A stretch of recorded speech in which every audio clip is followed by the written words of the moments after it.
언시인 월드 두 번째 시간 말씀 듣겠습니다. 오늘 제목은 하나님은 고난 속 우리의 필요를 어떻게 채우시는가?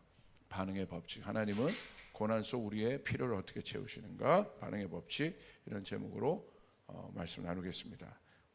함께 보실 말씀은 누가복음 10장 33절부터 37절 말씀입니다. 같이 읽겠습니다. 시작. 어떤 사마리아 사람은 여행하는 중 거기 이르러 그를 보고 불쌍히 여겨 가까이 가서 기름과 포도주를 그 상처에 붓고 싸매고 자기 짐승에 태워 주막으로 데리고 가서 돌보아 주니라. 그 이튿날 그가 주막 주인에게 데나리온 2를 내어주며 이르되 이 사람을 돌보아 주라. 비용이 더 들면 내가 돌아올 때에 갚으리라 하였으니 내 생각에는 이 세 사람 중에 누가 강도 만난 자의 이웃이 되겠느냐?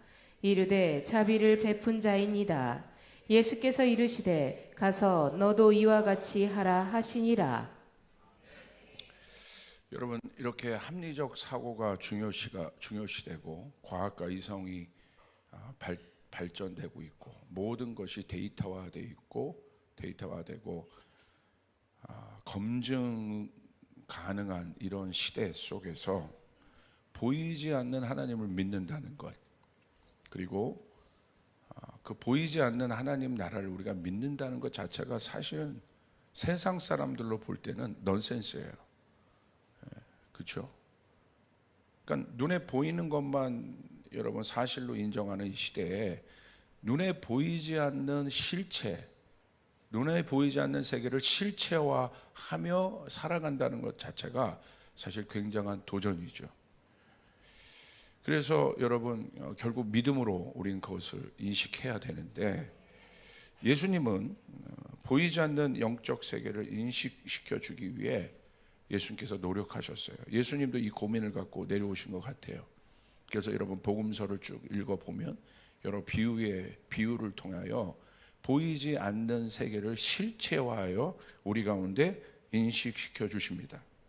여러분, 이 인식이라는 것이 왜 중요하냐면요, 인식하는 순간이 있죠. 인식은 불확실한 일이 개념화되는 거예요. 그게 인식이에요. 내가 어떤 일을 이렇게 지나칠 수 있는데 또 무심코 지나칠 수도 있고 아니면 모르고 지나칠 수도 있어요. 그런데 어떤 것을 인식하는 순간, 내가 그것을 인식했다는 건 그건 뭐냐면 그것이 불확실한 그 일들이 확실하게 내 안에, 내 생각 안에 개념화되어 들어오는 순간입니다. 그리고 그 개념화가 된다는 것은 뭘 말하냐면 그 일에 대한 법칙과 원리가 세워졌다는 것을 뜻합니다. 바로 그때 우리의 삶, 어떻게 보면 보이는 세계죠. 그 일들이 이 삶에, 이 땅에 적용 가능하게 됩니다. 그래서 예수님은요, 여러 비유를 통해서 보이지 않는 막연한 하나님 나라, 어떻게 보면 굉장히 추상적인 것으로 여길 수 있는 그 영역을 예수님 비유를 통해서 실체화시켜 주시려고 노력하셨어요. 그래서 예수님 그것들을 설명하신 겁니다. 바로 그때 우리 안에 보이지 않는 그 영적인 세계는 현실이 된다는 겁니다. 그래서 오늘 본문은 잘 알려진 선한 사마리아인에 대한 예수님의 비유입니다. 예수님이 선한 사마리아인의 비유를 통해서 무엇을 우리 가운데 인식시켜 주려 하셨는지, 우리는 누가복음 10장 25절 율법교사의 질문을 통해서 사실 이 비유가 시작되는데요, 우리는 한번 접근해 볼 수 있습니다. 누가복음 10장 25절에 율법교사가 이렇게 예수님께 질문합니다. 예수를 시험하여 이르되 선생님, 내가 무엇을 하여야 영생을 얻겠습니까? 자, 율법교사가 질문합니다. 여기서 두 가지 질문을 해요. 두 가지 포인트를 두고 율법교사가 예수님께 나갑니다. 하나는, 우리가 이 율법교사의 질문을 통해서 알 수 있는 것은, 하나는 율법교사가 영적 세계를 전혀 믿고 있지 않다는 거예요. 왜냐하면 예수를 시험하기 위해 예수께 다가갔다고 말씀은 기록하고 있어요. 그러니까 만약 단순히 그냥 궁금했다면 니고데모처럼 그냥 질문했을 거예요. 제가 이 일들이 너무나 궁금한데 예수님은 어떻게 되는 겁니까? 라는 것은 정말 호기심이고 궁금함으로 예수님 앞에 다가갔어요. 그 사람은 해답을 얻어요.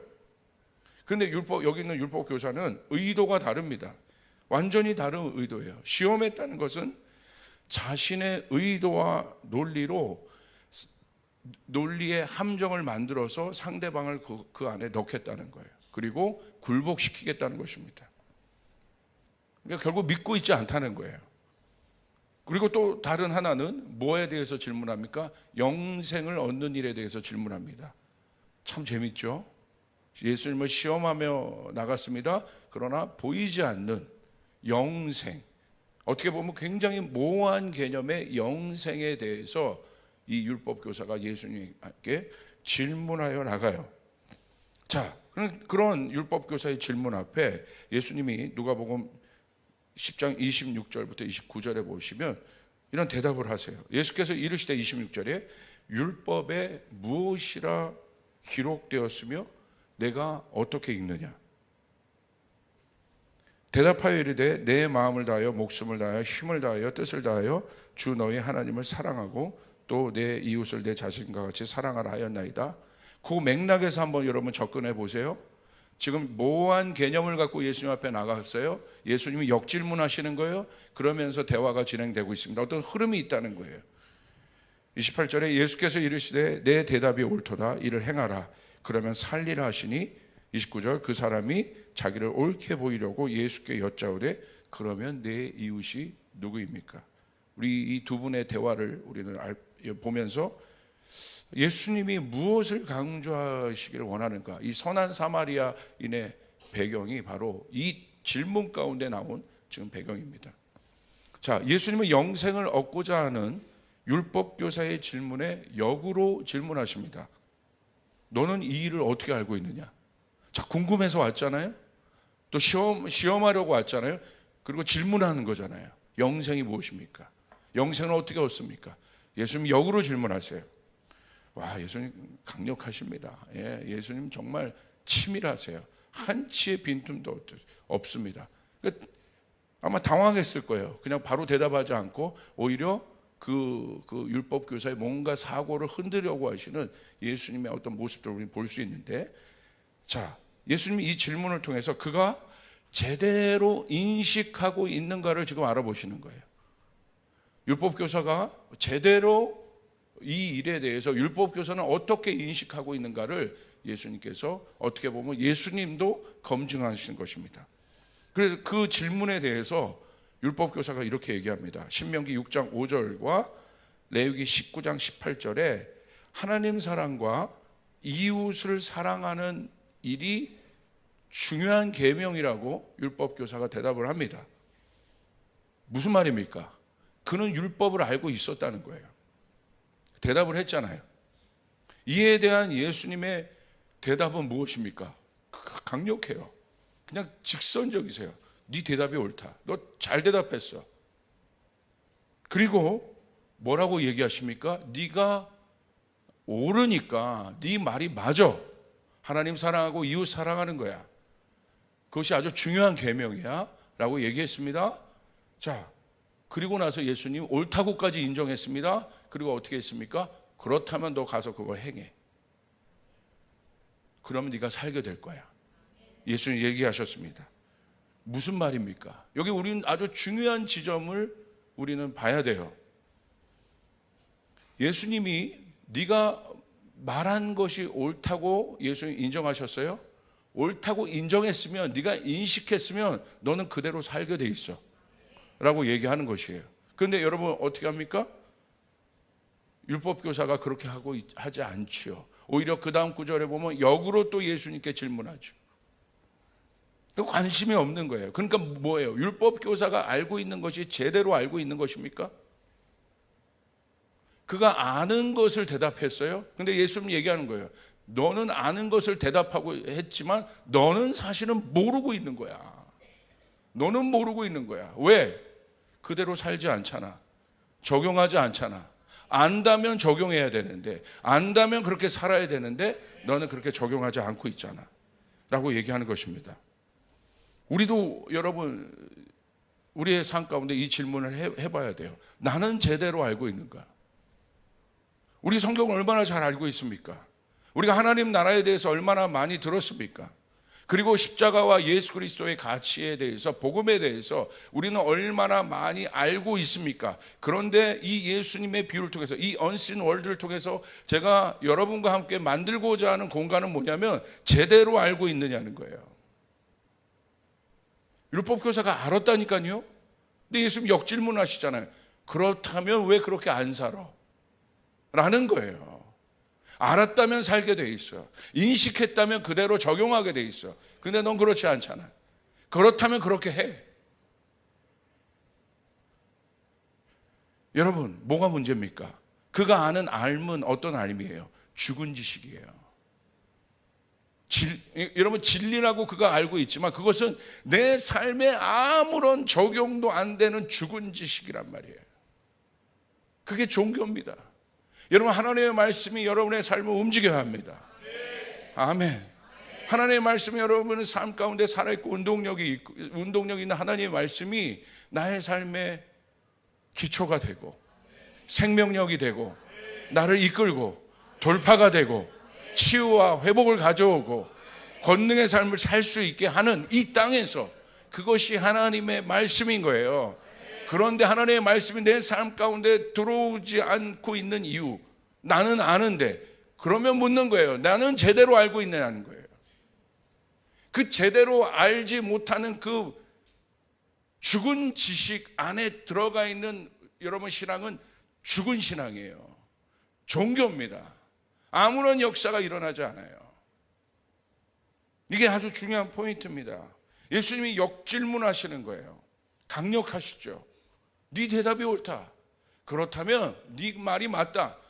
우리는 얼마나 많이 맞는 말을 하고 옳은 말을 하고 또 진리적인 말을 합니까? 그렇다면 거기서 끝나는 것이 아니라 물어봐야 돼요. 그 원리가 내 삶 가운데 적용되고 있는가? 그 말씀이 내 삶 가운데 적용되고 있는가? 내 상황 가운데 적용되고 있는가? 내 문제 가운데 적용되고 있는가? 우리는 이 질문을 해봐야 되는 것이죠. 자, 예수님 내가 알고 있는 율법을 행하라고 말씀하셨어요. 그러나 29절에 이 사람은 역으로 또 이렇게 얘기해요. 다르게 얘기해요. 자기를 옳게 보이려고 라는 여러분 대답을 합니다. 그러니까 관심이 없는 거예요. 넌 그거 행해라. 네가 말한 것이 맞다? 가서 행해. 그럼 맞는 거야. 그런데 뭐라고 얘기합니까? 관심이 없는 거예요. 그럼 어떻게 행하면 되겠습니까? 어떻게 살면 되겠습니까? 이 질문으로 가야죠. 그런데 아예 관심이 없는 다른 질문이에요.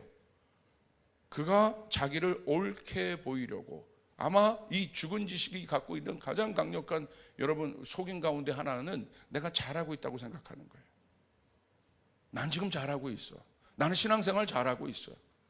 나는 하나님 앞에 잘 가고 있어. 난 말씀도 알고 많이 알잖아. 근데 예수님 말하고 있는 거야. 넌 아무것도 아니야. 그러면서 역으로 질문합니다. 내 이웃이 누구입니까? 라고 질문합니다. 성경은요, 엑스레이와 같아요. 이 율법 교사의 여러분 대화 속에서, 예수님의 질문 속에서, 대화와 질문 속에서 예수님은요, 이 말씀을 알고 있는 것을 제대로 알고 있는지 모르고 있는지, 여러분 엑스레이를 지나면 어떻게 해야 됩니까? 우리 안에 있는 모든 것들이 투가 되잖아요. 말씀이 거울이라고 하지 않습니까? 다 비추는 거예요. 그는 알고 있는 하나님의 말씀이 자신의 믿음과 삶에 적용되는 일에 관심이 없습니다. 그러니까 언신 월드가 되는 거예요. 추상적인 나라가 돼요.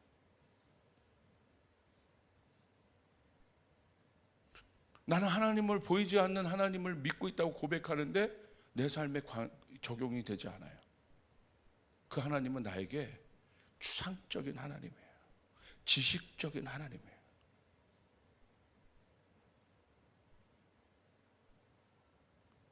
우리는 이 질문을 이 시대에 정직하게 해야 돼요. 그래야 우리는 하나님을 만날 수 있습니다. 하나님을 경험할 수 있습니다. 하나님의 말씀이 내 삶에 이원화되지 않아요. 오늘 가장 여러분 한국 교회 안에 우리 현대 신앙인들 안에 있는 가장 큰 문제가 뭐예요? 이분법적인 삶인 거예요.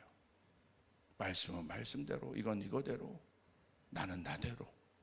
그러니까 전혀 물과 기름처럼 섞이지 않아요. 그래서 내 삶이 고단한 거예요. 그래서 내 삶에 참다운 기쁨이 없는 거예요. 그래서 내 삶 가운데 온전한 자유가 없는 거예요. 이런 모습을 통해 우리 인간이 얼마나 연약하고 악한 생각을 갖고 있는지 우린 보아야 돼요. 그는 율법을 모르고 있어요. 율법을 알지만 율법을 모르고 있는 거예요. 왜? 율법을 껍데기로만 아는 것은 여러분 하나님의 영이 없는 사람들도 안다니까요. 율법이 말하는 정신이 있습니다. 율법의 정신을 모르고 있어요. 율법의 스피릿을 모르고 있어요. 그러니까 스피릿이 없으니까 혼적으로 사는 거예요. 육적으로 사는 거예요. 지식적으로 사는 거예요. 그러니까 결정적인 순간에 들어가면 하나님의 뜻, 의도 물어보지 않아요. 내 뜻대로 하는 거예요. 그래놓고 하나님을 찾아요. 하나님을 구해요. 그 하나님은 어떤 하나님입니까? 내가 그 인식이 없는데. 그러니까 그 신앙은요, 아무리 하나님 앞에 불러보고 막 발버둥을 쳐도 하나님을 만날 수 없어요. 왜? 그 밑 안에 근본적으로 이분 하나님을 찾고 있지만 불신이 있기 때문에 하나님을 믿지 않고 있는 겁니다. 주도권을 하나님 앞에 드려본 적이 없는 삶인 거예요. 드려도 반 드려요. 나머지 반은 자기가 주인인 거예요. 그러니까 온전한 인도함을 받을 수 없어요. 그러니까 여러분 돌파가 없는 거예요. 여러분의 삶 가운데 돌파가 있기를 원하십니까? 하나님은 돌파하시는 분이에요. 하나님은 생명의 하나님이신 거예요. 아멘. 여러분 인정하십니까? 하나님의 생각이 나의 생각보다 높습니다. 하나님의 능력이 나의 능력보다 높습니다. 하나님의 계획이 나의 계획보다 높습니다. 아멘. 우리는 그 지점을 고백해야 되는, 그 지점을 여러분 고민해야 되는 거예요. 그게 바로 제가 이번에 붙잡은 언신 월드라는 주제예요. 보이지 않는 세계를 우리는 어떻게 생각하고 있는가? 우린 질문해 보아야 됩니다. 우리는 어떤가? 보이지 않는 영적 세계를 나는 알고 있는가? 내가 알고 있다면 그 알미 진짜 아는 건가? 우리는 그 세계를, 하나님 나라를 인식하고 있는가? 질문해야 돼요. 내가 안다면, 나는 그렇다면 두 번째 질문, 어떻게 인식하고 있는가? 내 기준에서 인식하고 있는가? 아니면 말씀에 온전히 의거해서 나는 그 세계를 인식하고 있는가? 그 인식이 나의 삶에 적용되는 법칙이 되고 원리가 되고 있는가? 제대로 되고 제대로 인식하고 있다면 여러분 세계가, 그 진리가 나의 삶에 원리가 되고 법칙이 되고, 그것이 나의 교육관 안에, 나의 경제관 안에, 나의 인생관 안에, 내가 사업하는 영역 안에 그대로 적용됩니다. 할렐루야. 그래서 삶이 심플해지는 거예요. 복잡해지지 않는 거예요. 갈등이 없는 거예요. 하나님 앞에 온전하게 쓰임받는 분들을 각 영역에서 보세요. 제가 연구를 해봅니다. 저는 연구하기를 좋아해요. 갈등이 없어요. 단순해요. 분리가 없어요. 세상 속에서 여기서는 하나님의 법칙이고 세상에서 계약할 때는 내 법칙이고, 절대 그러지 않아요. 여러분 찾아보세요. 계세요. 그렇게 사는 사람들이, 그렇게 쓰임받는 사람들이, 그렇게 쓰임받는 교회가. 할렐루야. 절대 분리되어 있지 않아요. 하나님의 연단의 과정을 통해서 하나님 그 안에 아주 단순한 삶을 허락하세요. 진리의 삶을 허락하세요. 그 이후부터 하나님이 그냥 그를 사로잡아 쓰실 때는요, 여러분 감당이 안 되게 쓰시는 것입니다. 여러분 믿으시면 아멘 하시길 바랍니다. 그래서 예수님은 이 선한 사마리아인을 통해서 내 이웃이 누굽니까? 라고 묻잖아요. 거기에 대해서 예수님이 이제 개념화 시켜주시는 거예요. 이 선한 사마리아인을 통해서 우리는 이 추상적인 이 개념을 예수님이 아주 구체적으로 우리 가운데 인식시켜주고 계신다는 거예요. 첫 번째, 이 선한 사마리아인을 통해서 잘 보세요. 이 율법 교사가 이웃이 누구입니까? 라고 물었지 않습니까? 이웃이 누구입니까? 라고 물었는데, 자, 그 말은 무슨 말이냐면 계명에 있잖아요. 이웃을 사랑하라고. 자, 이웃을 사랑하는 것이 무엇인지에 대해서 예수님이 구체적으로 얘기하시는 거예요. 여러분에게 묻습니다. 이웃 사랑이 뭡니까? 그죠? 이웃을 사랑하는 건요, 립 서비스가 아니에요. 오늘 선한 사마리아를 통해서 예수님 말씀하시는 거예요. 실제적으로 공급이 필요하고 이 고난 속에 어려움 가운데 있는 사람들을 가서 실제적으로 그 어려움을 돕는 거다. 그게 이웃을 사랑하는 거예요. 그게 중요한 계명이에요. 오늘 그 율법 교사가 그럼 이웃이 무엇입니까? 이웃을 사랑하는 거 대답했어요. 이웃이 무엇입니까? 예수님 구체적으로 얘기하시죠. 오늘 그 단계로 나가야 돼요. 우리는 하나님의 말씀을 우리의 삶 가운데 구체적으로 적용할 수 있어야 돼요. 추상적이지 않아요. 그 하나님의 실제가 우리의 삶의 실제가 돼야 돼요. 할렐루야. 아멘. 보이지 않는 영적 세계의 속성, 즉 하나님 나라의 속성은 하나님의 속성입니다. 하나님의 속성은 무엇입니까? 여기 아주 중요한 원리가 있어요. 하나님의 속성은 이 땅의 필요를 공급하시고 채우시는 분이에요. 그분이 우리 하나님이십니다. 쫓아가서 하나님은 이 땅의 필요를 공급하고 채우시는 분이시다. 믿으시면 아멘 하시길 바랍니다. 이에 대한 비유가 무엇이냐면 하나님의 속성을 말해 주시는 거예요.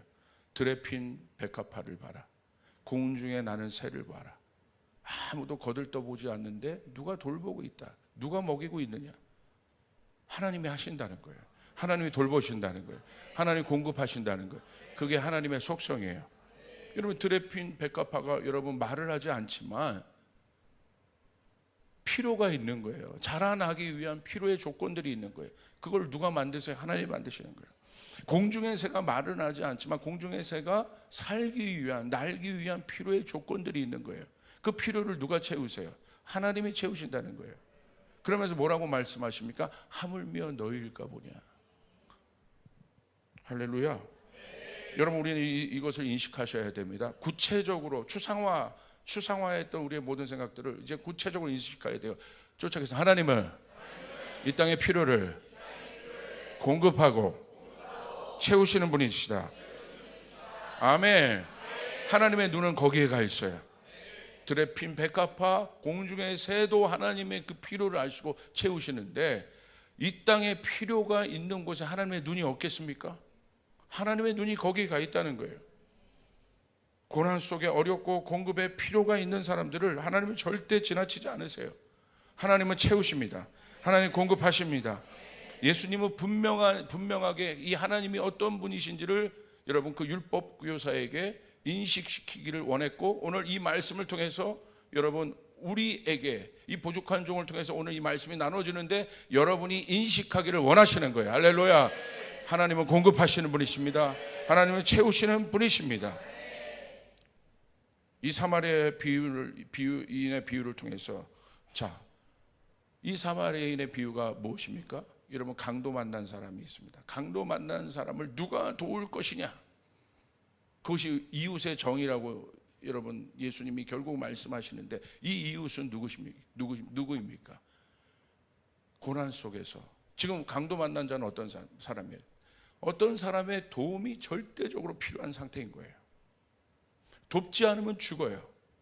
그러니까 하나님의 눈은 어디 있다는 거예요? 거기 있다는 거예요. 지금 하나님의 눈은요 절박한 사람에게 가 있어요. 하나님의 눈은요 절대적인 도움이 필요한 곳에 가 있어요. 우리가 그 하나님의 속성을 알 때 우리는 하나님을 만날 수 있어요. 하나님을 경험할 수 있어요. 할렐루야. 내가 만든 세계에 하나님이 안 계세요. 내가 만든 경험에 하나님이 안 계세요. 내가 만든 어떤 신앙관에 하나님이 안 계신단 말이에요. 하나님 어디 계세요? 하나님의 속성이 공급하시는 분이에요. 하나님은 필요가 있는 곳에 계세요. 할렐루야. 아멘. 그런데 우리는요, 내가 있는 곳에서 절대 움직이지 않아요. 내 세계가, 내 가치관, 내 비전, 내 어떤 것에서 절대 움직이지 않아요. 그 속에서 어떻게 하나님 만납니까? 절대 만날 수 없어요. 내 세계에서도 언제 하나님이 나를 만나세요? 내가 공고할 때, 내가 그 필요 가운데 있을 때 하나님은 나를 만나신다는 거예요. 할렐루야. 내가 교만하여 아무것도 난 필요 없다고 생각하는 사람이 어떻게 하나님 만나요? 갈급함이 없는 사람이 어떻게 하나님 만나요? 그러니까 여러분의 삶 가운데 지금 고난이 있습니까? 어려움이 있습니까? 역으로 해석하셔야 돼요. 하나님 만나는 시간이란 말입니다. 아멘. 하나님 만나는 시간이에요. 하나님의 속성이에요, 그게. 그렇기 때문에 교만한 사람은 뭐예요? 자기가 아무것도 그러니까 자기가 전부인 사람인 거죠. 그 사람은 하나님 절대 만날 수 없는 거예요. 교회는 다녀도 하나님 못 만나요. 잘 보세요. 자, 영적인 법칙이 여기 있습니다. 자, 우리가 세 가지를 정리해 볼 건데, 첫 번째는 필요는 비전이다. 쫓아요. 필요는 비전이다. 필요는 긍휼의 마음이다. 자, 이게 무슨 말이냐? 하나님은 강도 만난 자처럼 필요의 공급이 있다고 말씀하십니다. 여러분 눈을 들어보세요. 하나님 그곳을 찾는 거예요. 그 이웃을. 필요가 있는 곳에 하나님의 눈이 가 있어요. 어려움에 처한 사람들, 어려움에 처한 나라, 또 어려움에 처한 필요가 있는 것을 돕기 위한 프로젝트, 또 필요가 있는 곳을 세우기 위한 비전. 내가 잘 먹고 잘 살기 위한 비전과 프로젝트가 아니고 어려운 곳, 필요, 공급해야 되는 곳, 공급해야 되는 것을 위한 비전, 공급해야 되는 것을 위한 프로젝트, 공급해야 되는 것을 위한 계획, 전략에 하나님의 눈을 가고 계신단 말이에요. 할렐루야. 아멘. 예수님은 그래서 어려운 사람들의 필요를 아셨고 그 필요를 채우셨어요. 예수님의 동선 한번 쭉 보세요. 어디로 가셨습니까? 필요가 있는 곳으로 가셨어요. 왜냐하면 그분은 하나님이시기 때문에. 그게 하나님의 속성이기 때문에. 여러분, 우리가 하나님을 닮은 형상이라면 우리 안에 그 속성이 깨어나야 돼요. 할렐루야. 그때 우리는 능력 있는 삶을 살 수 있다는 거예요. 내 세계, 내 신앙관에서 나와야 된다는 거예요. 아멘. 그것을 인식하라는 겁니다. 여러분 보세요. 빌리 그레이엄 목사님이 얼마나 크게 쓰임 받았습니까? 나도 빌리 그레이엄 목사님처럼 쓰임 받기를 원하고 그 가문처럼 쓰임 받기를 원하는 분 손들어 아멘 해보십시오. 손든 분에게만 역사가 일어나요. 와, 그래도 안 하시네. 한번 해보세요. 손든 분에게 역사가 일어나요. 아멘.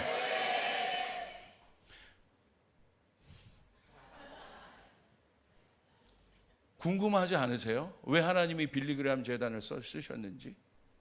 빌리 그레이엄 목사님이 잘생겨서? 잘생겼죠. 그럼 빌리 그레이엄 목사님보다 더 잘생긴 사람이 낫다면 쓰시게? 아니에요. 빌리 그레이엄 목사님이 영어를 잘해서 미국인이죠. 그 영어를 잘하죠, 당연히. 빌리 그레이엄 목사님이 공부를 많이 해서 더 많이 한 사람 신학 박사. 저희 아버지 교회에서 후임자 뽑을 때요, 개척교회 였지만 성도 한 몇십 명밖에 없는 가난한 개척교회였지만 박사들이요, 박사 타이틀 두세 개 갖고 있는 분들이 80명 가까이가 지원하더라고. 여러분, 박사 좋습니다. 박사도 그것 때문에 쓰시냐 이거예요. 하나님 왜 쓰셨어요? 빌리 그레이엄 목사님 이 법칙 때문에 쓰신 거예요. 빌리 그레이엄 목사님의 여러분 비전은 뭡니까? 영혼을 구원하는 겁니다. 할렐루야. 영혼을 구원하려면 영혼의 필요를 하는 거예요. 그러니까 이 목사님이 던지는 프로젝트마다 비전마다 하나님이 공급하시고 하나님이 거기에다 사업가를 붙여주시고 천문학적 돈들을 여러분 운영합니다. 사마리아 펄스라는 재단을 만들어요. 사마리아의 지갑이라는 펄스를 여러분 지갑이라는 재단을 만들어서 얼마나 좋은 일을 많이 하는지 몰라요. 왜 하나님이 역사하십니까? 필요의 비전을 세우기 때문에. 하나님은 공급하시는 분이십니다. 그렇기 때문에 그 영적인 세계는 추상적인 세계가 아니란 말이에요. 실제적인 세계란 말입니다. 오늘도 옆에 여러분 스몰에 하나님 앞에 쓰임받는 사람들 보십시오. 인색한 사람 여러분 그만큼 살아요. 그런데 갑자기 저 사람, 저 기업, 저 집사님 갑자기 막 하나님 쓰시는 사람들이 있어요. 그 재정을 마르지 않게 하는 사람들이 있어요. 보세요. 어디에 그분들이 관심이 있는가? 약한 사람들, 필요가 있는 사람들에게 관심이 있다는 거예요. 근데 하나님 도우신다는 거예요. 점검해 보시라는 거예요. 찾아보시라는 거예요. 연구해 보시라는 거예요. 왜 저 목사님을 쓰시지? 왜 저분을 쓰시지? 왜 저 집사님을 쓰시고 왜 저 장로님을 쓰시지? 연구해 보시라는 거예요. 이 법칙을 적용해 보시라는 거예요. 그러기 때문에 쓰는 거예요. 그리고 여러분 대화를 해 보십시오. 이분의 모든 관심사는 거기에 가 있습니다. 자기 것이 아니에요. 여러분 스몰에서도 나눌 때 뭐 1시간 나누는데 1시간 내내 자기 것 나누는. 여러분 그 자기 것이 중요하지만 여러분 정말 여러분이 하나님 앞에 여러분 나의 것을 넘쳐나게 하나님 앞에 나를 넘어서 여러분의 모든 영역이 확장되고 하나님 앞에 쓰임 받으려면 하나님의 필요에 관심을 가져야 된단 말입니다. 아멘. 저는 주님께서 저를 쓰신다고 믿고 있습니다. 왜 하나님이 저를 쓰실까요? 잘생겨서?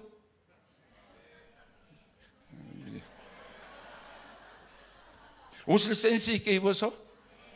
뭐 또 아멘 아멘 막 그것 때문에 쓰지 않죠. 왜 이렇게 또 사랑스럽고 또 좋은 교우들을 붙여주셨을까요? 왜요? 이유는 딱 하나입니다. 저에게 주님께서 비전을 주셨어요. 다음 세대를 살릴지어다. 다음 세대의 필요를 세우기 위해서. 그리고 세계 선교하라고, 영혼 구원하라고. 그래서 이렇게 좋은 교우들을 붙여주신 거예요. 아멘. 여러분 칭찬하는데 왜 여러분 얼굴이 굳어지세요? 할렐루야. 딴 것 때문에 쓰시는 것이 아니라 그것 때문에 쓰신단 말이에요. 오늘 이제 여러분 이제 하늘문이 열렸다고 말씀드렸어요. 이제는 실제적인 법칙을 적용해야 된단 말입니다. 아멘. 여러분 믿습니까? 여러분 하영주 목사님을 소천하셨지만 왜 쓰셨습니까? 그분에게 명확한 비전이 있었습니다. 액치 29이라. 전 열방에 하나님의 복음이 전해지게 도와주시고 선교하게 도와주시고 선교사역 감당하게 도와주시고 필요를 봤다는 거예요. 필요를 보니까 어떻게 합니까? 공급하시는 하나님이 움직이시는. 아멘. 여러분 그러므로 이 시대의 고난에 집중하세요. 그러면 필요가 보입니다. 그게 하나님의 사람이에요. 필요가 보이는 그곳에 하나님의 비전이 있어요. 기도하는데 그곳에 관심이 있으니까 중동에 전쟁이 터졌으면 막 기도가 되는 거죠. 거기에 있는 난민들이 보이는 거죠. 죽어가는 영혼들이 보이는 거죠. 그러면 어떻게 됩니까? 그 마음이 드는 그 순간 하나님이 비전을 주십니다. 하나님 저들을 돕게 하여 주시옵소서. 그래서 기도회도 만들고 예배도 만들고 선교회도 보내고 선교사도 보내고 협력도 일어나고. 할렐루야. 이게 어마어마한 거예요. 여러분 필요가 있는 곳에 비전이 생긴다는 거예요. 비전은 내가 만드는 게 아닙니다. 필요한 곳에 들어가면 비전이 생깁니다. 하나님의 비전이 생깁니다. 그래서 이 땅의 필요는 하나님 나라의 비전이 됩니다. 쫓아가겠습니다. 이 땅의 필요는 하나님 나라의 비전이 된다. 내 비전이 아니라 하나님 나라의 비전이 된다. 이거 한 2번만 반복합시다. 이 땅의 필요는 하나님 나라의 비전이 된다. 한 번 더요. 시작. 이 땅의 필요는 강도 만난 자를 돕는 사마리아인처럼 내 이웃의 필요를 인식하는 사람들에게 하나님 나라의 비전이 생깁니다. 오늘 나의 일은 이 땅의 필요에 반응하고 있는가를 점검하면 돼요. 나는 이 땅의 필요에 반응하고 있는가? 하나님은 그 필요를 비전이 되게 하십니다. 100~500은 바로 그거예요. 이 땅의 필요를 보는 거예요. 하나님 저희 교회 가운데 이 비전을 주셨습니다. 하나님 열방을 선교하게 하여 주시옵소서. 아멘. 그게 비전이 되는 거예요. 그것이 100~500이라는 비전으로 나타난 거예요. 여러분 각자 삶에도 적용해 보세요. 이제 내 비전이 아니라 하나님 나라의 비전을 가져야 돼요.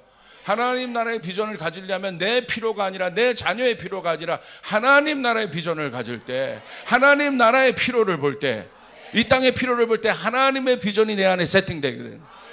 놀라운 일들이 일어나게 됩니다. 예배팀을 만드는 것도 마찬가지예요. 내 비전이 아닌 거예요. 하나님, 누구에게 여러분 능력 있고 기름 부은 예배팀을 주실까요? 이 땅에 예배에 목마른 사람에게, 그 사람에게 비전이 오는 것입니다. 그렇기 때문에 돈 들어서 사람 써서 여러분 연주하지 않게 하는 거예요. 그렇게 하면 1000명 넘는 교회가 쉽게 갈 수 있어요. 그것과 싸우고 있는 거예요. 목마른 예배자를 찾는 거예요. 할렐루야. 그것이 그 사람에게 비전이 되는 거예요. 아멘. 그 비전을 가진 사람이 어떻게 예배를 대강 드릴 수 있습니까? 연습하지 않고 어떻게 예배를 드릴 수 있습니까? 최선을 다해서 하나님 앞에 나오는 거예요. 하나님, 이 땅의 예배가 죽어가고 있습니다. 그 피로를 보는 거예요. 그 피로가 아버지의 마음인 거예요. 선한 사마리아인을 통해서 하늘의 법칙이 어떻게 이 땅에 적용되는지를 예수님 우리 가운데 보여주신단 말입니다. 할렐루야. 두 번째는 그 피로를 아는 것이 하나님의 비전이라고 해서, 두 번째는 반응하고 표현해야 됩니다. 거기까지 알았어요? 두 번째 중요한 법칙은 쫓아가서 반응이다. 필요를 본 선한 사마리아인은 그냥 지나치지 않습니다. 반응했습니다. 자신이 할 수 있는 최선을 다했습니다. 누가복음 10장 33절 34절 우리 같이 한번 읽겠습니다. 시작. 어떤 사마리아 사람은 여행하는 중 거기 이르러 그를 보고 불쌍히 여겨 가까이 가서 기름과 포도주를 그 상처에 붓고 싸매고 자기 짐승에 태워 주막으로 데리고 가서 돌보아 주니라. 자, 여기 보세요. 어떻게 되어 있습니까? 다른 종교인들은, 레위인과 제사장들은 그냥 지나쳐요. 근데 그 지나치는 이유도 있어요. 그들이 율법을 알기 때문에. 왜? 이방인 또 불경한 자를 만지면 안 되기 때문에 그것도 너무 아쉬워요. 그냥 지나쳐요. 그러니까 율법의 정신을 모르고 있는 거예요. 그냥 율법주의자인 거죠. 말 그대로 지나칩니다. 그런데 이 선한 사마리아인은 강도 만난 자를 봐서 이 사람의 필요를 받습니다. 멈춥니다. 그리고 어떻게 합니까? 여행하는 중이라고 했어요. 여행하는 중. 그러니까 여행하는 중에 피로를 본 거예요. 그 피로를 본 순간 자기 길을 가다가 피로를 본 거예요. 그러니까 이 사람의 마음이 굳어있지 않아요. 열려있는 거예요. 그러니까 모든 곳을 통해서 음성을 들을 줄 아는 사람이에요. 그러니까 자기 길을 가다가도 하나님이 여러분에게 말씀하실 때가 있어요. 여러분에게 감동을 주실 때가 있습니다. 그럴 때 멈춰야 되는 거예요. 할렐루야. 근데 굳은 사람은 안 멈춰요. 자기 생각에 빠져있는 사람은 안 멈춰요. 자기 예배 드리는 사람은 안 멈춰요. 자기 굳은 마음을 갖고 사는 사람은 안 멈춰요. 그러나 하나님의 일에 관심 있는 사람은 멈춥니다. 들어서 하나님의 음성을 듣습니다. 그리고 어떻게 합니까? 그를 보고 불쌍히 여겨요. 이 마음은 어떤 마음이에요? 하나님의 마음이에요. 긍휼의 마음이에요. 하나님이요 축복의 통로로 특별히 재정의 영역 가운데 통로로 쓰시는 사람들의 마음은 뭔지 아세요? 제가 이것도 연구했어요. 이 사람들은요 긍휼의 마음이 있어요. 불쌍한 사람, 가난한 사람, 죽어가는 사람을 보면 그냥 긍휼의 마음. 내가 저거 도와주고 싶은데, 내가 빵이라도 사주고 싶은데, 내가 먹이고 싶은데, 그 마음을 드는 사람에게 재정의 축복이 오는 거예요. 할렐루야. 재정의 영역 가운데 돌파가 있기를 원하십니까? 긍휼의 마음을 가져야 되는 거예요. 긍휼의 mercy. 긍휼은요 실제적인 공급을 가져오는 여러분 하나님 나라의 열쇠입니다. 통로입니다. 불쌍히 여겨서 자 어떻게 했습니까? 가까이 가서 기름과 포도주를 그 상처에 붓고 싸매고 자기 짐승에 태워 주막으로 데려가서 돌보주냐. 여러분 그냥 머리로만 있는 것이 아니라 어떻게 했습니까? 반응했다는 거예요. 어떻게? 거창하게 반응한 것도 아닙니다. 자기가 있는 기름, 포도주, 내가 있는 걸 그냥 거기에 부은 거예요. 그게 반응이라는 거예요. 거창히 뭔가 내가 준비해서 하나님 앞에 나가야지가 아니라 있는 그대로 나가는 것이 반응인 거예요. 할렐루야. 오늘 예수님이 제자들에게 너는 나를 따라오라고 얘기했어요. 그럼 따라오기 위해서 뭐 거창한 준비를 하는 것이 아니라 네가 갖고 있는 금을 버려둬. 그냥 그 자리에서 반응하는 거예요. 그리고 예수를 쫓는다고 돼 있어요. 그렇기 때문에 여러분 믿음은 반응인 거예요. 근데 이런 사람이 있어요. 내가 뭐가 되고 내가 뭔가 갖춰지면 내가 이런 상태가 아닌 이런 상태에서 내가 반응하기 어려워요 라는 생각은 자기 생각이라는 거예요. 뭐가 있어서 이 사람이 반응한 게 아니고 뭔가 계획이 있어서 이 사람이 이 강도 만난 자를 도운 것이 아니라 그냥 그 마음에 감동이 되고 감동이 되는 그대로 이 사람은 움직이고 그냥 거기서 멈춘 것이 아니라 움직였습니다. 할렐루야. 그 태워 주막으로 데려가서 돌봐주니라. 반응은 표현하는 것입니다. 기억하십시오. 머리에만 있는 것이 아닙니다. 입을 벌려 아멘 하는 것입니다. 머리로만 가만히 내가 알았다가 아니라 입을 벌려 아멘 하는 게 반응인 거예요. 사모하는 자리에 앉는 것이 반응인 거예요. 추상적인 것이 아니에요. 사모하는 자리에 앉는 것이 반응이에요. 우리 여기 한 청년이 또 신혼부부 우리 형제가 나와서 하나님 앞에 이렇게 예배하는 것이 처음 보는 분들은 저게 왜 이렇게 튀어? 갑자기 오늘도 엎드리기까지 하네? 되게 어색하네? 여러분 그게 아니라 여러분 반응하는 거예요. 그렇다고 여러분 자리에서 반응하는 여러분도 나쁜 게 아니에요. 이 친구는 그렇게라도 하나님을 막 경배하고 싶은 거예요. 반응하고 싶은 거예요. 근데 반응만 하면 안 됩니다. 자, 그 다음 단계가 더 중요한. 할렐루야. 자, 그 다음. 자, 넘어갑니다. 자, 뽕나무에 올라가는 게 반응하는 거예요. 가만히 있는 것이 아니라 예수님이 오신다. 내가 뽕나무에 이렇게 올라가는 게 반응하는 거예요. 아멘. 반응하는 자에게 하늘문이 열립니다. 반응하는 자가 예수님을 만납니다. 제가 여러분 그냥 이 강단에서 그렇게 선포한 이 메시지를 여러분 그냥 허투루 듣지 않고 목사님 뭔가를 던진구나. 하나님의 음성이 여기에 있겠구나. 하나님의 말씀이 있겠구나. 우리 기업이 이것에 대해서 반응하길 원하고 내가 반응하길 원하고 내 삶이 반응하길 원한다. 할렐루야. 반응해야 된다는 것입니다. 현대인들 안에 있는 가장 무서운 병이 무관심의 병이에요. 여러분 그것은 무관심은 굳은 마음인 것이에요. 하나님 우리의 마음을 각성시키길 원하는 거예요. 깨어있기를 원하시는 거예요. 아멘. 반응하는 것입니다. 반응은 어려운 게 아니에요. 뽕나무 올라가는 게 왜 어려워요? 자기 있는 포도주와 기름을 나누는 게 왜 어렵습니까? 그게 반응이에요. 하나님의 일은 거기로부터 시작하는 거예요. 하나님의 일은요, 내가 앞이 아무것도 보이지 않아요. 그런데 보이지 않는 그 앞을 향해 내 한 발을 디딛는 것이 반응인 것이에요. 나의 계획은 여러분 하나님의 계획은 나의 계획보다 정교합니다. 위대합니다. 그렇기 때문에 내가 발을 뛰게 되는 것이에요. 발을 뛰는 것이 반응입니다. 오늘 여러분 킹덤컴이 던져졌습니다. 내 상황, 환경 여러 가지가 있어요. 그거보다 더 중요한 건 상황과 환경을 보는 눈보다 내 마음에 어떤 반응이 일어나는가. 그 감동을 따라 사는 사람이 그리스도인들인 거예요. 성경은 하나님의 감동으로 되어진 것이에요. 그러면 내 안에 그 감동을 따라가야 되는 것이에요. 여러분 제가 저희 아내와 여태까지 여정을 볼 때 하나님께서 저희 가운데 음성을 주실 때 상황과 환경을 본 적이 없어요. 상황과 환경은 너무나 어렵지만 하나님의 음성 주시면 반응하는 거예요. 여보 팔 거 찾아와. 팔자. 팔아서라도 하자. 왜? 그게 반응인 거예요. 그럴 때 하나님의 역사가 일어난 겁니다. 하나님의 음성을 허투루 듣지 않는 자에게 하나님은 일하십니다. 하나님 그 사람에게 권위를 주십니다. 하나님 그 교회에게 능력을 주십니다. 하나님의 음성을 허투루 듣지 않는 자. 지금 저에게 성령께서 감동을 주세요. 이 말 그대로 하나님의 음성을 허투루 듣지 않는 자, 허투루 듣지 않는 자에게 오늘 하나님의 역사하십니다. 하나님의 음성을 허투루 듣지 않는 교회에게 하나님의 역사하십니다. 이번에 여러분 강화문 대집회가 한 목사님을 통해서 일어난 거 아시죠? 저기 부산 세계로교회 손현보 목사님이라는 분을 통해서 이분에게 비전 주신 거예요. 말도 안 되는 비전. 한 달인가 두 달인가 세 달 전에 이분에게 하나님 말씀하신 거예요. 이대로 무너지면 안 된다. 이대로 무너지면 안 된다. 한국교회가 이대로 무너지면 안 된다. 너는 올라가서 이분 교회 목회도 중요한데 이분 교회도 엄청나게 큰 교회입니다. 그 목회도 중요한데 비전 주신 거예요. 다음 세대를 향한 마음이 있으니까 비전 주신 거예요. 교단 만나라. 모든 사람들 만나라. 그래서 가가지고 여러분 교단 문을 고신축 교단 인분이 가서 문을 두드린 거예요. 타교단 문들을 두드린 거예요. 여러분 교단 안에 얼마나 많은 정치가 있는지 여러분 아시지 않습니까? 타교단이 와서 그거 얘기하는데 듣겠어요? 그런데 이분이 반응한 거예요. 여러분 대형교회 목사님들 찾아다니면서 반응한 거예요. 그랬더니 어떤 일이 일어납니까? 문이 열린 겁니다. 할렐루야. 할렐루야. 반응하는 자에게 하나님의 역사가 일어나요. 이 한국교회 교단을 묶은 것이 큰 어떤 목사님들 회장끼리 만나서 된 것이 아니라 한 사람이 비전 갖고 반응한 걸 통해 하나님의 파도는 일어나게 되는 거예요. 반응하는 자에게 역사가 일어남을 믿으시길 바랍니다. 아멘. 다윗이 반응했어요. 도시락 배달 갔다가 그냥 멈추지 않고 반응했어요. 반응할 때 어떤 일이 일어납니까? 골리앗이 실제로 무너지는 역사가 일어나게 된다. 오늘 내 신앙에 여러분 이 두 번째 법칙이 이제 끝났습니다. 첫 번째 법칙은 피로를 보는 것. 거기서 하나님의 비전이 시작됩니다. 할렐루야. 여러분, 내가 살고 싶은 대로, 내가 원하는 대로 이력서 뭐 적으려고 따라가면 안 됩니다.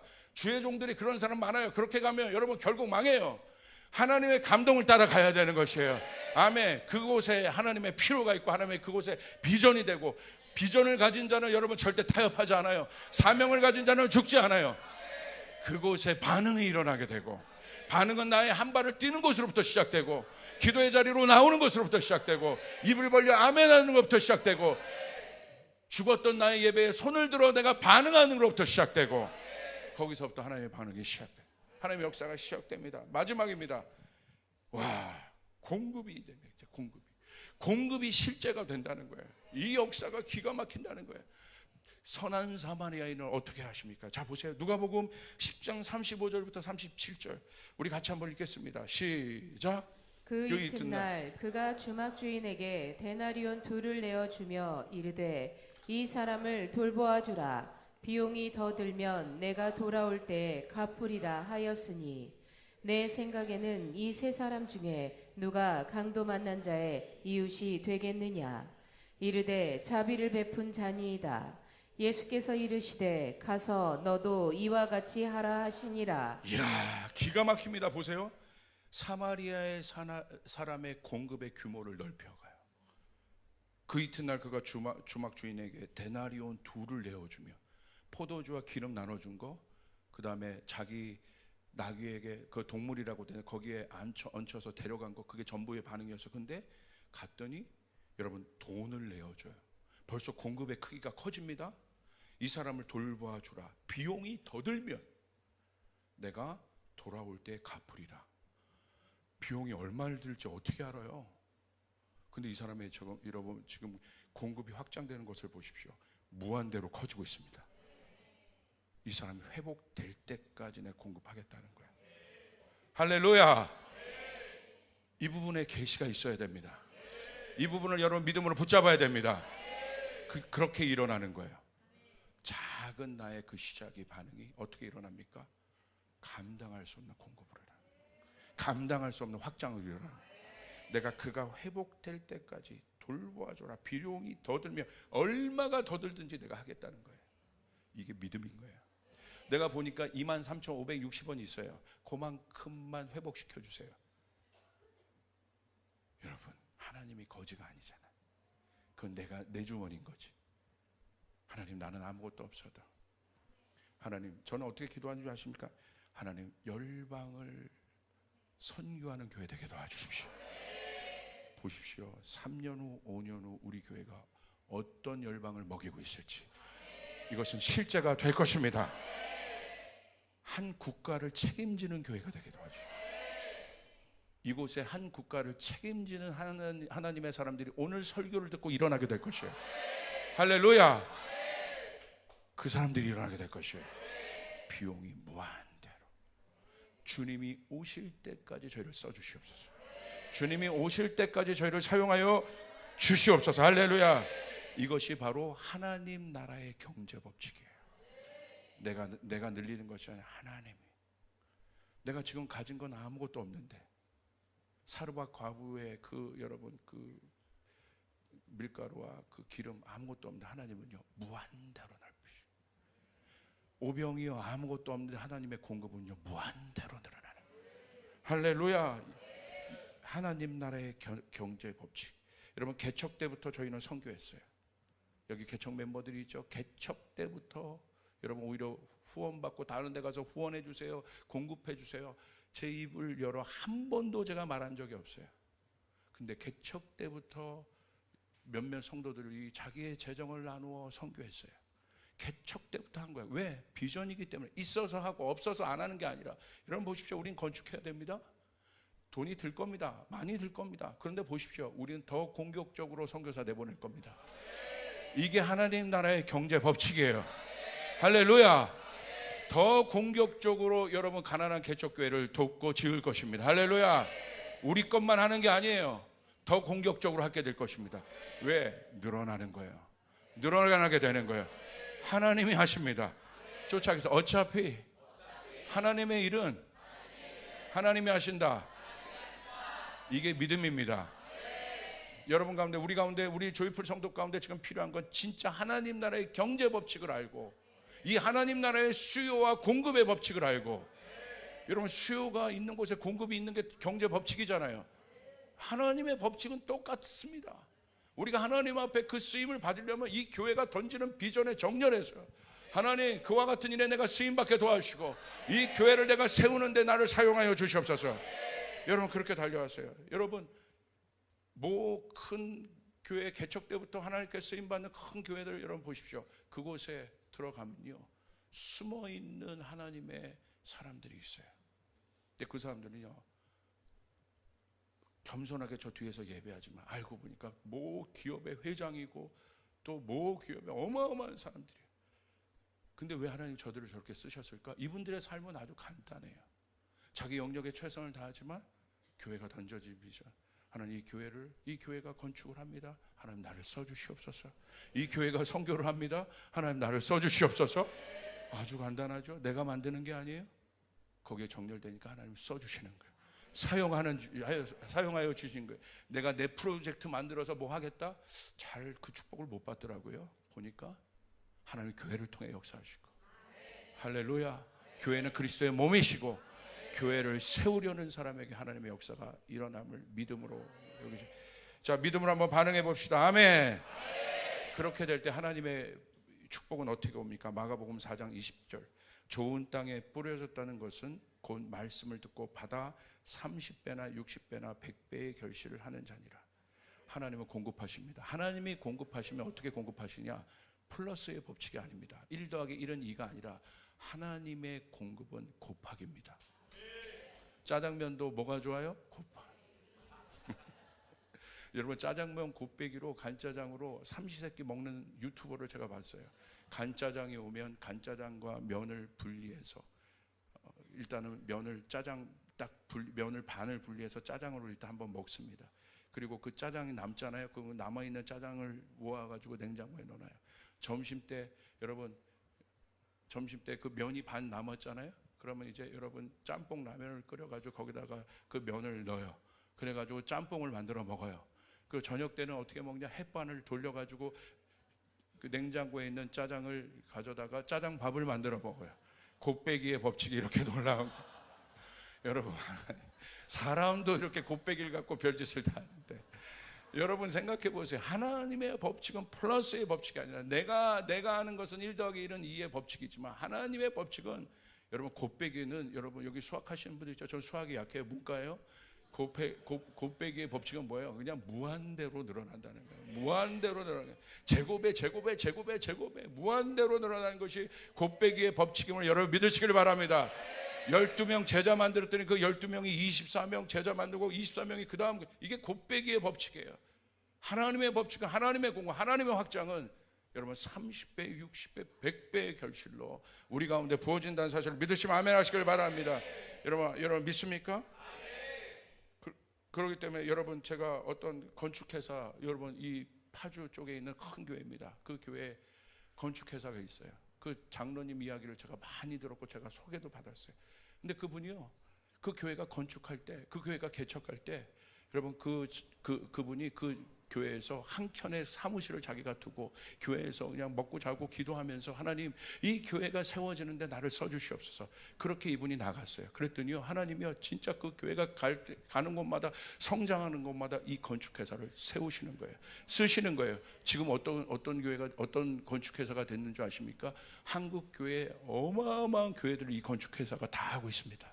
하나님 앞에 쓰임 받고 있습니다. 그 교회가 또 어마어마한 건축할 때 이 교회가 이 건축회사를 들어 엄청난 재정을 서포트하게 하십니다. 단순한 거예요. 하나님의 필요를 볼 때, 그리고 교회에 내가 정렬하여 나갈 때 하나님 우리 가운데 그 역사를 이루십니다. 아멘. 30배, 60배, 100배 오늘 우리 교회 가운데 그 복이 부어지게 될 것입니다. 믿으시면 아멘 하시길 바랍니다. 하나님의 공급을 받으시길 바랍니다. 하나님 나라는 그렇게 확장되게 되는 것입니다. 그래서 우리는 실천해야 됩니다. 어떤 실천? 준비된 마음이 있어야 돼요. 감동이 올 때 실천을 연습하세요. 하나님의 말씀은 감동으로 역사합니다. 쫓아가서 하나님의 말씀은 감동으로 역사한다. 감동이 일어나는 마음은 위에서 주어지는 것이 아니라 나의 믿음의 결단으로 만들어지는 거예요. 착각하면 안 돼요. 갑자기 위에서 뭔가 우우우 신내려가지고 막 감동이 주어지는 것이 아니라 이게 바로 추상적으로 하나님의 음성을 아는 거예요. 가만히 있으면서 오늘 예배 때 내가 가만히 있는데 갑자기 우와 뭐 이러면서 이게 비전이 주어지는 게 아니라 그거는 신비주의적인 거예요. 그럴 때도 가끔 있어. 아주 가끔이에요. 요즘 아주 가끔에 여러분의 확률을 자꾸 왜 넣느냐 이거예요. 여러분의 믿음을 왜 아주 가끔에 넣느냐 이거예요. 여러분 아주 가끔은 그건 하나님은 결정적으로 어떤 일들 가운데 쓰시는 거고 그건 여러분과 해당 없어요. 할렐루야. 해당 없어요. 쫓아가. 아주 가끔은 나에게 해당 없다. 분명한 걸 택하면 되는 거예요. 확실한 것을 택하면 되는 거예요. 확실한 건 뭐냐? 내가 믿음으로 나가면 생기는 것이에요. 할렐루야. 내가 믿음으로 발을 디디면 그 비전이 생기고 내가 비전으로 나가면 마음이 생기고 여러분 보십시오. 결정하면 마음이 생기는 겁니다. 내가 이거 해야겠다 결정하면 그 마음이 생기는 거예요. 오늘 내가 집안 청소해야겠다면 여러분 청소할 마음이 생기는 거예요. 내가 오늘 하나님 나라에 쓰임받겠다고 결정하면 그 사람에게 하나님의 비전이 보이기 시작하고 하나님의 일들이 나타나기 시작합니다. 추상적인 것들이 실제화가 되기 시작합니다. 하나님의 말씀이 막 살아있는 것처럼 느낍니다. 나는 아무 준비도 없는데 갑자기 감동의 마음이 생기지 않아요. 부족하지만 하나님께 드리려고 하는 사람, 하나님께 정렬된 사람, 하나님께 나아가려고 하는 사람에게 감동의 마음이 주어집니다. 감동의 마음은 하나님 나라의 계약서입니다.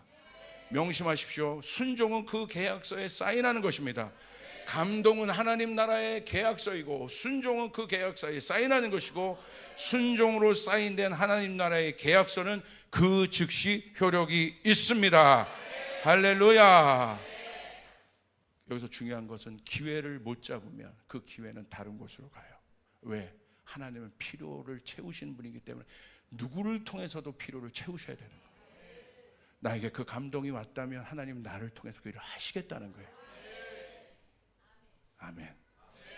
근데 왜 우리가 이런 것에서 부정적인 마음들이 있고 이러냐? 교회가 본질에 서 있지 못하고 비성경적으로 가리키고 인본주의자처럼 사람처럼 여기서 사람의 메시지가 던져지고 그러기 때문에 여러분 교인들이 상처받고 믿음 이건 다 목회자 잘못입니다. 목회자가 잘못한 것이에요. 그래서 여러분 이제라도 우리가 이 믿음의 법칙을 깨닫고 보이지 않는 그 세계가 실제화되는 그 삶, 필요, 반응, 공급 이 하나님 나라의 경제 법칙이 여러분의 삶의 법칙에 대해서 나가는 우리 조이풀 성도가 되기를 주님의 이름으로 축복합니다. 반드시 공급됩니다. 보세요. 우리 중동 놓고 기도하고 있잖아요. MKPK가 예배한다고는 얘기를 제가 들은 거예요. 하나님 저에게 마음 주신 거죠. 우리 교인들이 반응한 겁니다. 재정 1,000만 원 가까이 모았습니다. 드려지는 거예요.